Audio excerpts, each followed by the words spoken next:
we're going to learn how to shade in our eye in the center. That's our realistic eye. You may have remembered learning in the past when we talked about value and shading how to hold your pencil. It's better to hold your pencil on its side. That way you're not dragging your hand into the shading. But if you're not comfortable with that, you can shade with holding your pencil like a writing pencil. Just try to choke up on the pencil so that way you're not getting it in or your hand inside your drawing. I'm going to go the more perfect route where you're holding your pencil on your side. So I'm going to start off with my darkest area first, which is my pupil. Trying to make sure that as I'm shading, I'm filling my space in neatly and clean, and it's not got empty little gaps or spots. I don't want any of this to read as rough. I want it to read as very smooth. You have learned that a way to smooth out your shading is to blend it with a little bit of a tissue or some paper towel or some toilet paper. Again, don't forget that that is a very good tool and technique. You can use your finger to help out with that blending. You can wrap it around your pencil to help out with the blending. Also, if you're trying to get in some of those sharp little edges. And if your blending gets too messy, you can use your eraser as a drawing tool. So then, when you get into these little radiating patterns of your eye, you want it to be a lighter value than inside of the pupil. You want the pupil to be the darkest area of your eye as you're blending and shading. So I'm going to apply less pressure. If we were looking at our value scale at the same time as we were working, my pupil would be a value of a 5, and my outside ring would probably be a value of a 3. If you don't remember about the value scale, you can go back into our previous lessons at the beginning of the semester to get a refresher on what a value scale is. Now I'm going to change my value tone for the in-between sections. So I'm going to go a little bit lighter again, where you can see a definite change in the two values.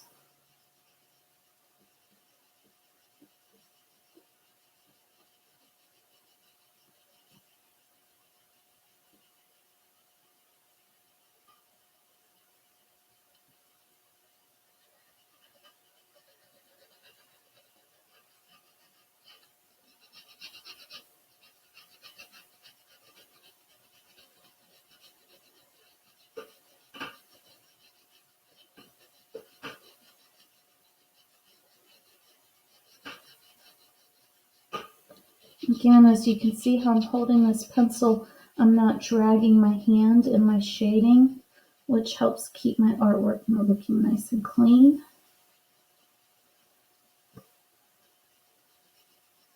And then at this very end, I'm going to get dark again to create my value difference between the areas of the eye.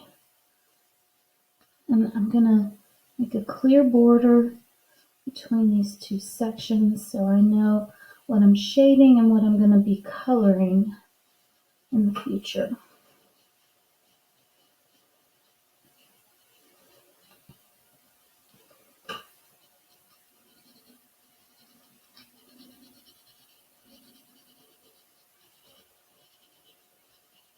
Oops, went into my non-objective area.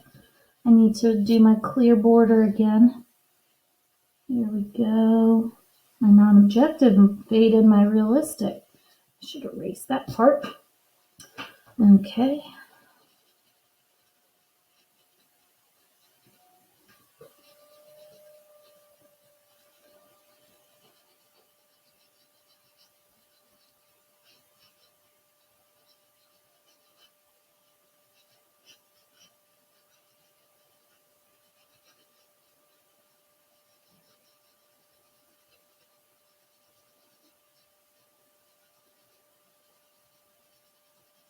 Okay, then I can come back in. I can do a little bit of blending so it doesn't look so streaky.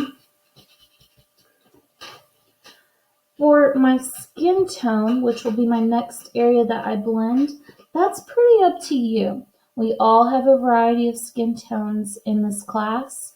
So if you want to do your skin tone, just know that no one is going to be a number 5. You might be a number 4, you might be a number 3, you might be a 2, you might be a 1, but no one is going to be as dark as a 5.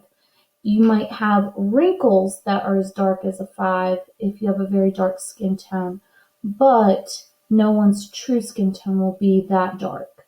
We need to have some lights in there to be able to show the movement on your face.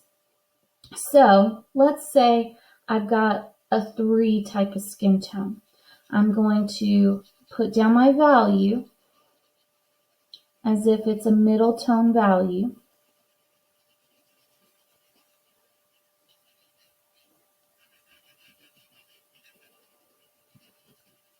And it's okay if you go over some of your lines. Don't be upset.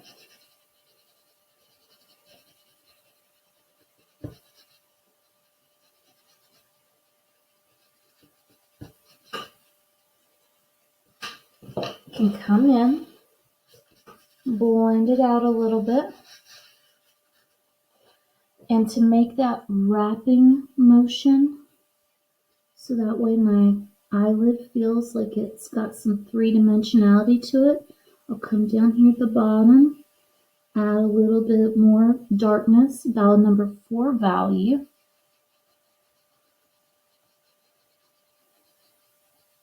And then I can come up here at the top and add some 4 value. So it looks like it's wrapping around.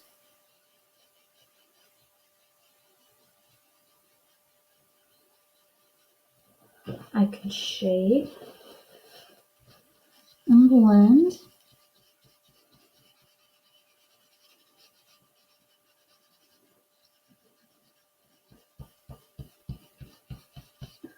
And then again, put some value down, that's about 3 on my lower lid.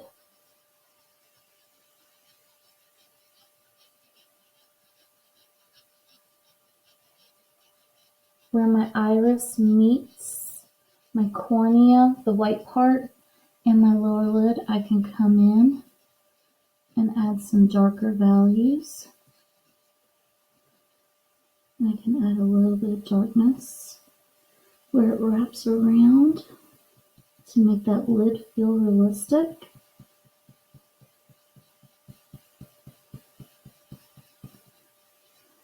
I can blend it.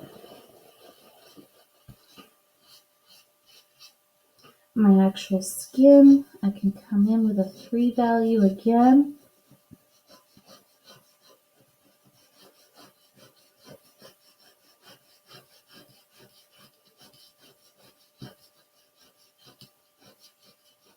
That looks a little bit more 2-ish. If it looks too light, just do a second coat over top of it of value.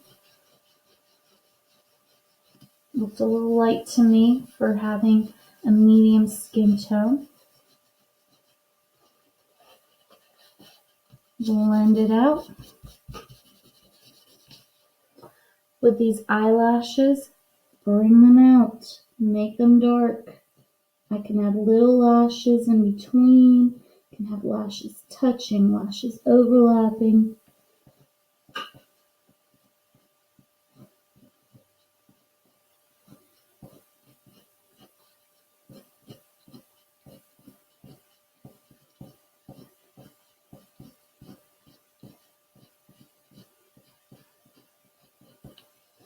And now for above my eye, again, try to get that 3 value.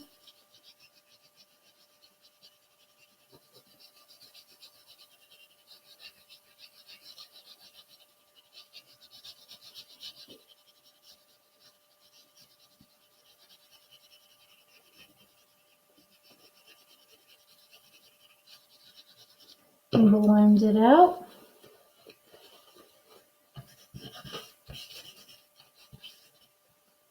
Come in with these big lashes. Remember, you want them to be nice and curved.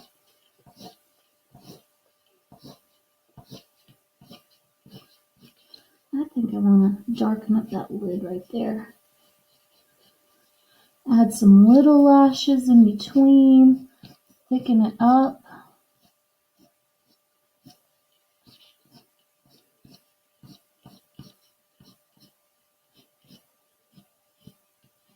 And then for my eyebrow, apply about a 4 value, because usually with darker skin tones you have darker hair.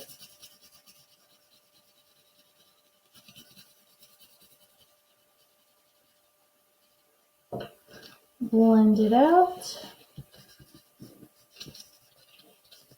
And then we learned about texture this year. Texture can be created with lines. If you ever look at the movement and the texture of your eyebrows, they go in one direction, just like your eyelashes tend to go in the same direction.